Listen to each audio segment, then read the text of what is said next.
ফেব্রুয়ারিতে ত্রয়োদশ জাতীয় সংসদ নির্বাচন। সারা দেশ প্রস্তুত হচ্ছে একটি অবাধ, সুষ্ঠু ও গ্রহণযোগ্য নির্বাচনের জন্য। কি ভাবছেন সাধারণ মানুষ থেকে শুরু করে আগামীর জনপ্রতিনিধিরা? সে কথা জানাতে ডিবিসি নিউজের ইলেকশন এক্সপ্রেস ছুটে যাচ্ছে সব সংসদীয় আসনে।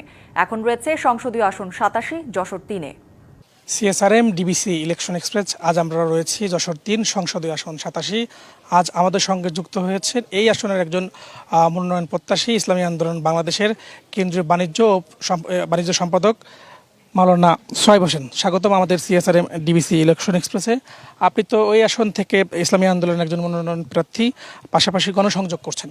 কতটা সাড়া পাচ্ছেন ভোটারদের থেকে?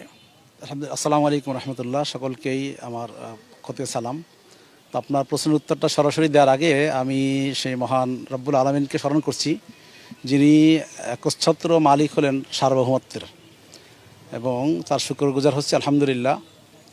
সেই সাথে সাথে সর্বকালের, সর্বযুগের সর্বশ্রেষ্ঠ একমাত্র মহামানব, যিনি আমাদের সকলেরই নেতা, সকল মুসলমানদের নেতা, বিশ্ব মানবতার নেতা, বিশ্বনবী, সর্বশ্রেষ্ঠ নেতা মোহাম্মদ সাল্লাল্লাহু সাল্লামকে স্মরণ করছি, তার কে দরুদ পড়ছি।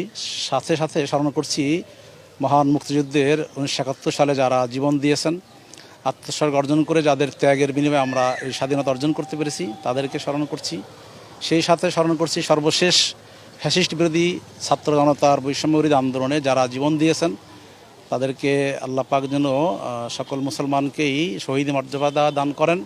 যারা এখানে মুসলমান ছিলেন তাদেরকেও সঠিক প্রাপ্য আল্লাহ দান দেন। যারা আহত অবস্থায় এখন চিকিৎসারত আছেন তাদের সকলের সুস্থতা কামনা করছি, এবং আগামী দিনে এই রকমের কোনো ফ্যাসিস্ট এদেশে সৃষ্টি না হয় সেই কামনা করছি। আমরা আলহামদুলিল্লাহ গণসংযোগ করছি, গণসংযোগে আশাতীত, অর্থাৎ আমরা যা আশা করছি তার চেয়েও বেশি সারা মানুষের পাচ্ছি।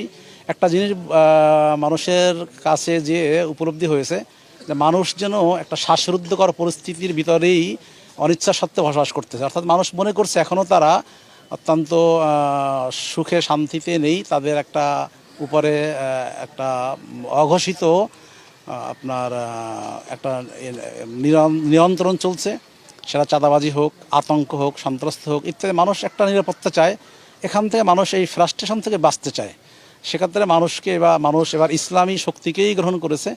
আমরা তো যেভাবে সাড়া পাচ্ছি নিঃসন্দেহে এটা প্রশংসার যোগ্য, এবং মানুষের ভালোবাসা, মানুষের আমাদেরকে যেভাবে মানুষ বরণ করতেছে, মানুষ যেভাবে আতিথেয়তা করতেছে না চাইতেই, এটা সত্যিকারে আমরা কল্পনাতীত। আমরা এটা আশা করি নাই, কল্পনাও করি নাই, তার চেয়ে মানুষ অনেক বেশি সাড়া দিচ্ছে আলহামদুলিল্লাহ। জানতে চাই, আপনি যদি জয়ী হন এই আসন থেকে, এই আসনকে এগিয়ে নিয়ে যাওয়ার জন্য আপনার কি পরিকল্পনা রয়েছে? আপনি একজন ব্যবসায়ীও, সেক্ষেত্রে ব্যবসায়িক দিক থেকেও কতটা উন্নয়নের আপনার কি পরিকল্পনা রয়েছে?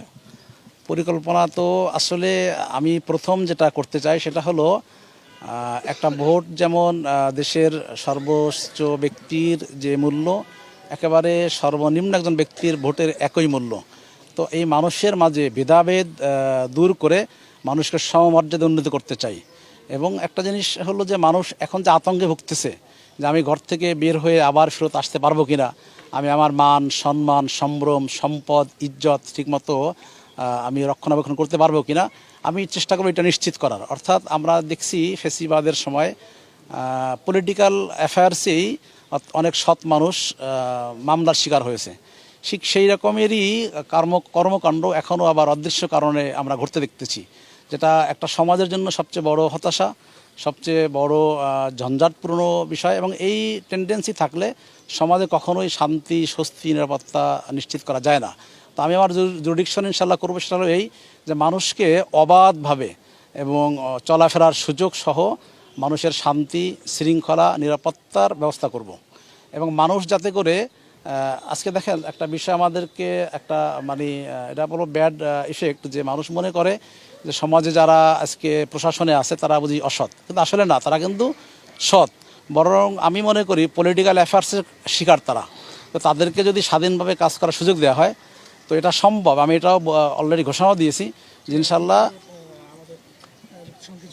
আপনাকে ধন্যবাদ। আমাদের সঙ্গে যুক্ত ছিলেন যশোর 3-এর একজন ইসলামী আন্দোলন বাংলাদেশের একজন মনোনয়ন প্রার্থী, তিনি কথা বলছিলেন, জানাচ্ছিলেন তার এই আসন সম্পর্কে। আজ আমরা 3 আসনে ছিলাম। আমরা বিকেল 5টায় যশোর সংসদীয় আসন 4-এ থাকবো। ততক্ষণ CSRM ডিবিসি ইলেকশন এক্সপ্রেসের সঙ্গে থাকবো। বাংলাদেশ জিন্দাবাদ জিন্দাবাদ জিন্দাবাদ জিন্দাবাদ